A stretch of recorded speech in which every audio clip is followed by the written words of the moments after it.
বাহ যশপাল, খুব সুন্দর স্ত্রী পেয়েছো তুমি, খুব ভাগ্যবান তুমি। বাহ, কি সুন্দর কাপল তোমরা। সেসব কি দিন ছিল, চারদিকে শুধু আনন্দই আর আনন্দ। মনে হতো যেন স্বর্গ মাটিতে নেমে এসেছে।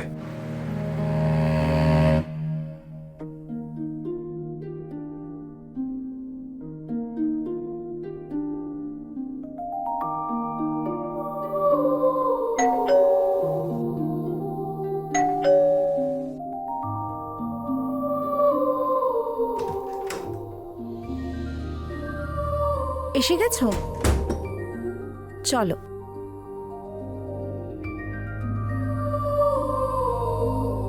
জানো, আজ গোটা দিন অফিসে মনই বসছিল না, তোমার কথাই মনে পড়ছিল। আচ্ছা, এত মিস করেছো আমাকে? হুম।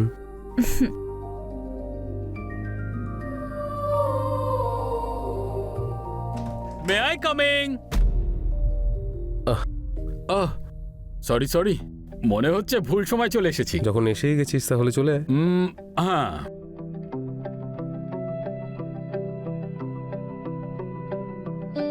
আমি তোমাদের জন্য চা বানিয়ে আনছি।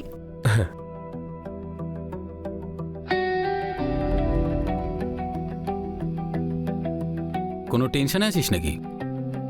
চুপ করে আছিস কেন? আমাকে বর্ডারে পাঠাচ্ছে, 4 মাস বাড়ির থেকে দূরে থাকতে হবে। মাহিকে বলেছিস? না, কিন্তু বলতে তো হবেই, বল ভাই। আমার না ওর জন্য খারাপ লাগছে ভাই। দেখ, ইটস পার্ট অফ জব, এটা থেকে আমরা বাঁচতে পারবো না। Mahi will understand.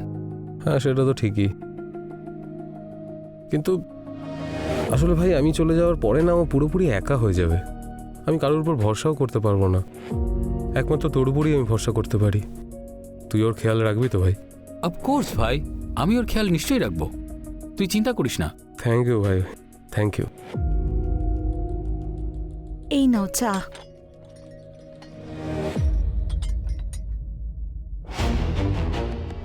তার কিছুক্ষণ পর অজিত চলে গিয়েছিল, আর আমি ভাবছিলাম যে এই কথাটা আমি মাহিকে কিভাবে বলবো। একটা কথা বলার ছিল। কি বলো না? খুব একটা ভালো কথা তো নয়, জাস্ট ভাবছিলাম কিভাবে বলবো। তুমি ভয় দেখিও না। আমাকে 4 মাসের জন্য বাইরে যেতে হচ্ছে। সিরিয়াস হয়ে গেলে?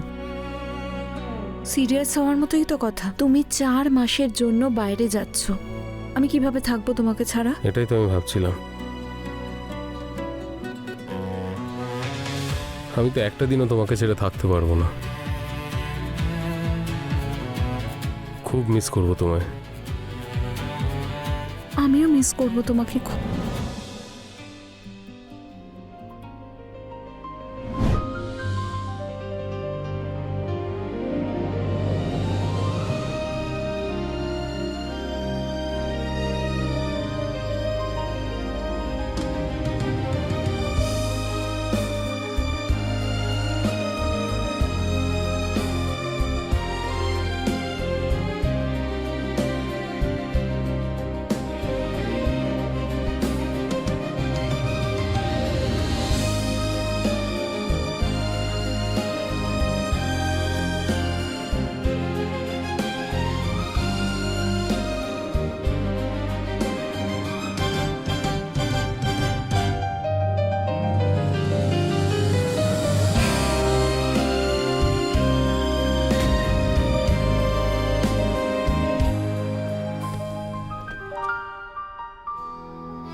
নিজের খেয়াল রেখো। তুমিও। জেসি, তাড়াতাড়ি চল, গাড়ি এসে গেছে, চল। আচ্ছা, আমি নিয়ে নি, চলে আয়।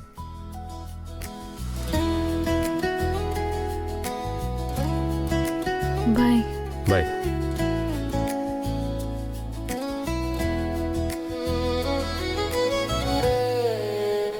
আমার ডিউটি বর্ডারের কাছে সাবমেরিনে হয়েছিল, সেখানে সব সময় জলের তলায় থাকতে হতো। ওখানে কোনোভাবেই কোনো পার্সোনাল কল করার পারমিশন ছিল না।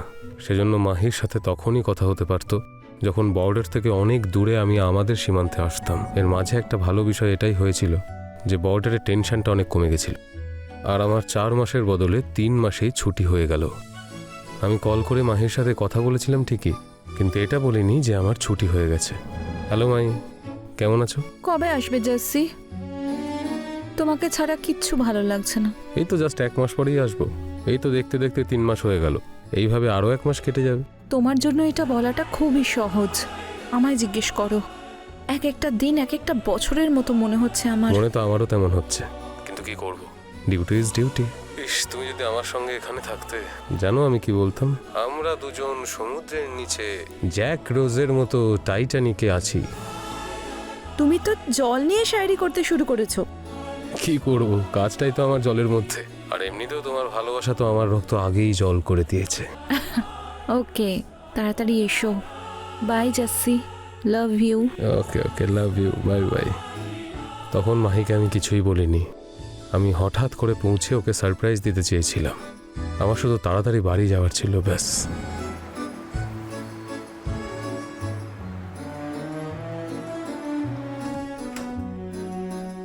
পরের দিন বাড়ি পৌঁছে নিজের চাবি দিয়ে আমি ঘরের দরজাটা খুললাম আর ভেতরে ঢুকলাম। তারপর সন্তর্পণে এগিয়ে যেতে লাগলাম, কোনো আওয়াজ না করে। আমি মাহিকে হঠাৎ করে জড়িয়ে ধরে ওকে চমকে দিতে চেয়েছিলাম।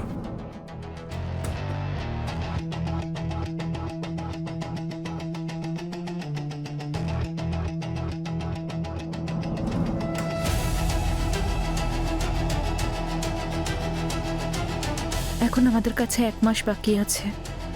নেক্সট মান্থ জেসি চলে আসবে। তুমি এত টেনশন নিচ্ছ কেন? এখন আমরা সবার সামনে দেখা করছি, পরে লুকিয়ে লুকিয়ে দেখা করব। কেন না? চুরি করে করে দেখা করার আলাদা একটা মজা আছে। কথাটা তো ঠিকই বলেছ, চুরি করার একটা আলাদাই মজা আছে।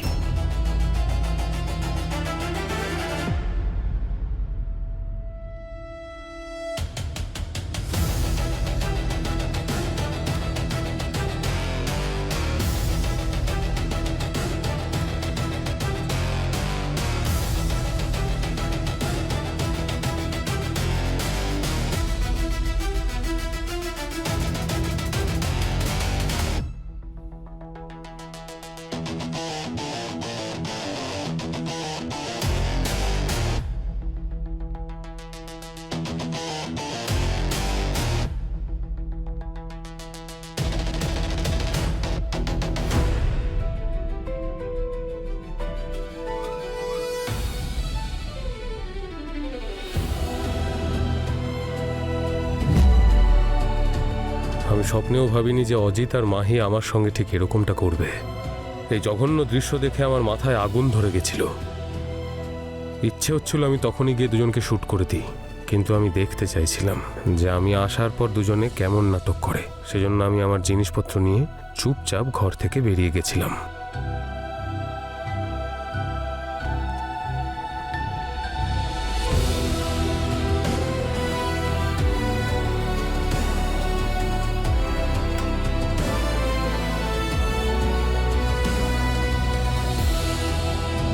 বাইরে বেরিয়ে আমি নিজেকে নর্মাল করলাম, তারপর ডোরবেল বাজালাম, কারণ আমি জানতাম যে দরজা খুলতে সময় লাগবে। আর ঠিক সেরকমই হলো।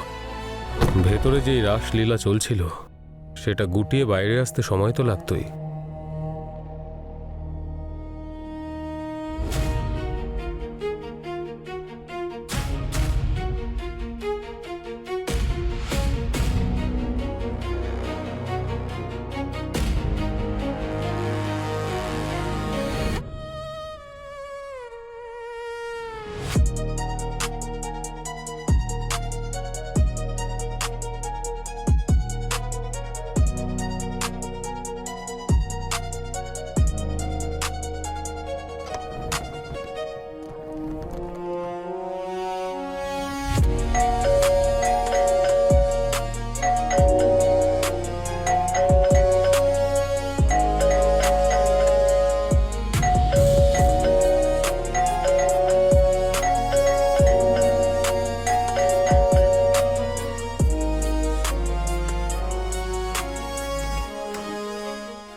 কি স্বপ্ন দেখছি?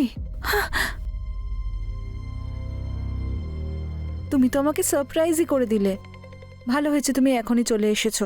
যদি 1 মাস পরে আসতে না, তাহলে হয়তো আমাকে আর পেতেই না। সেই জন্যই তো তাড়াতাড়ি চলে এলাম। দরজাটা খুলতে এত সময় লাগলো কেন? আসলে আমি পরিষ্কার করছিলাম, আমি ভাবলাম অজিত খুলে দেবে, কিন্তু বোধহয় ও ওয়াশরুমে আছে। ও তোমাকে খুব মিস করছিল। হুম। এটা আমার জন্য এনেছো? আর কার জন্য হবে? তা তুমি কি এখানেই দাঁড়িয়ে থাকবে নাকি ভিতরেও আসবে? এসো।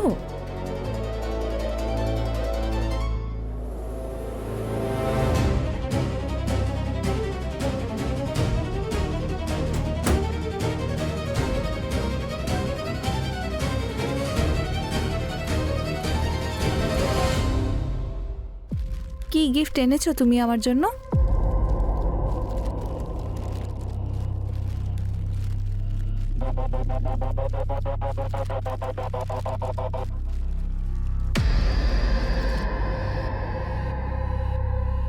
সোনার necklace. Wow, thank you so much.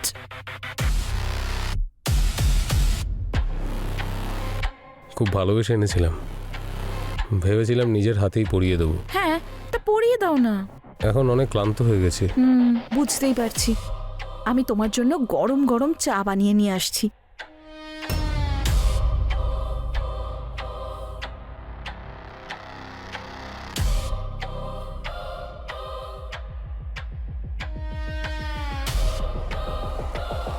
এখানেই বসো না আমার সঙ্গে। আমার এই ক্লান্তি চা খেলে দূর হবে না। এটা শরীরের নয়, মনের ক্লান্তি। এই ক্লান্তি তুমি পরেও দূর করতে পারো। আমি কি কোথাও পালিয়ে যাচ্ছি নাকি? এখন অজিত এখানেই আছে। ও যখন চলে যাবে তখন করো। কেন? অজিতের সামনে লজ্জা লাগে নাকি? হ্যাঁ, অবশ্যই লাগে। আর 1 মিনিট, তুমি এই অন্যরকম বিহেভ কেন করছো? কপাল ভালো শুধুমাত্র বদলেছি, নাহলে ভালোবেসে তো মানুষ প্রাণও দিয়ে দেয়। আরে যাচ্ছি পার্টি। আরে ওঠ ভাই। আরে খুব মিস করেছি ভাই তোকে। বস বস বস বস।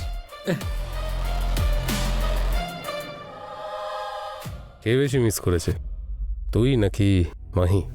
আরে মিস করার আবার কোনো লিমিট থাকে নাকি? ও নিজের মতো মিস করেছে, আমি নিজের মতো। ডিসাইড করে নে আর তারপর বলিস। এসব তুমি কি বলছো জাসি? মনে হচ্ছে তোমার মুডটা ভালো নেই।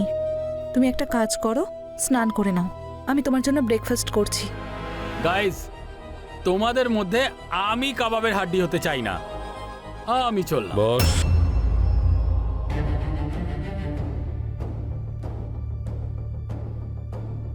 কাবাবে তো হাড্ডিটা আমি ভুল সময়ে এসে তোদের দুজনের আনন্দটা মাটি করে দিলাম, তাই না?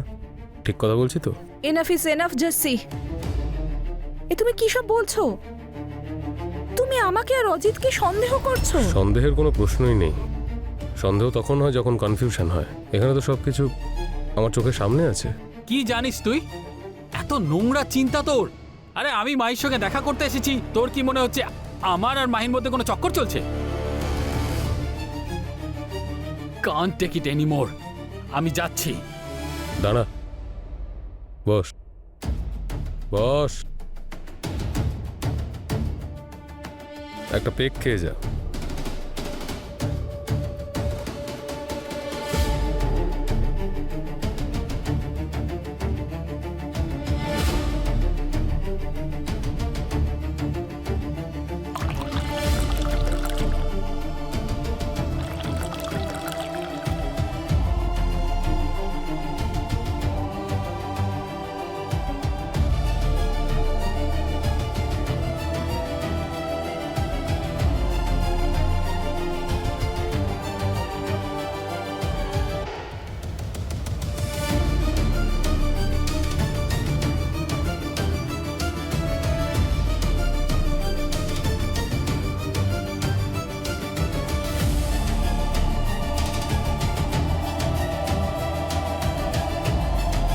নে হুইস্কি নে। হ্যাঁ,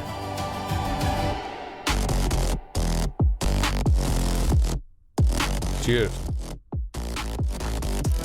চিয়ার্স। আমি আসলাম। এ বস। বেশি স্মার্ট হওয়ার চেষ্টা করিস না তুই। বস ওখানে, বস। তুইও বস।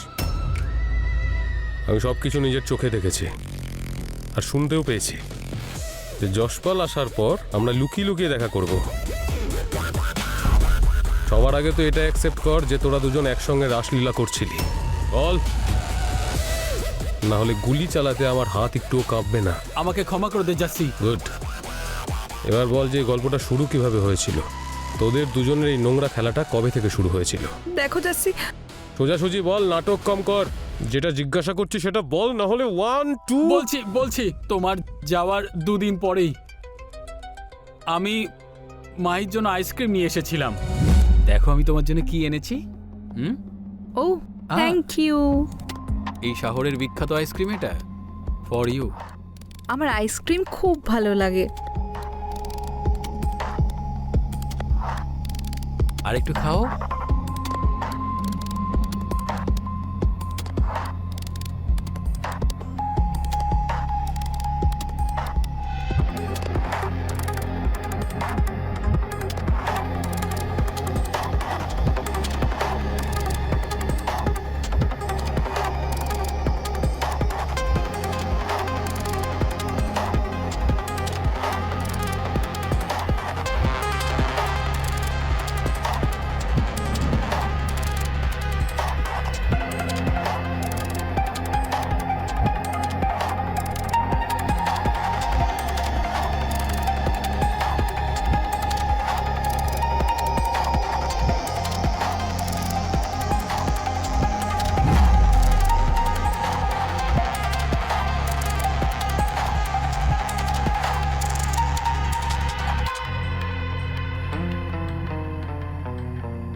বাহ, একে বলে আইসক্রিমের মতো ভালোবাসা।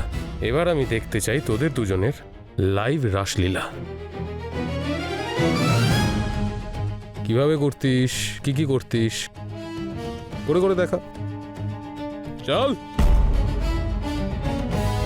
যতক্ষণ তোর সিন চলবে ততক্ষণ তোর নিঃশ্বাস চলবে। এদিকে যদি সিন আটকায় তাহলে তোর নিঃশ্বাসও আটকাবে।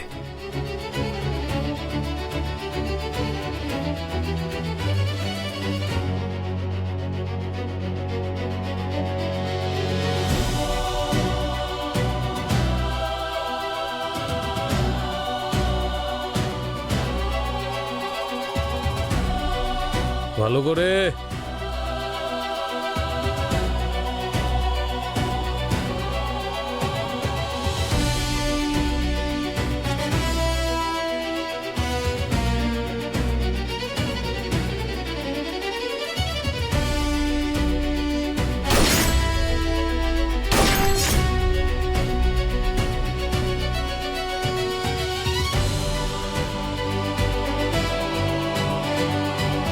জসপাল সিং ওরফে ধরমপাল সিংকে 302 ধারা অনুযায়ী আজীবন কারাবাসের শাস্তি দেওয়া হলো। কখনো কখনো আমি ভাবি যে আমি মাহির মতো ওরকম একটা মেয়েকে এতটা ভালো কেন বেসেছিলাম। তারপরের উত্তর একটাই পাওয়া যায়, কারণ আমার ধ্বংস হওয়ারই ছিল।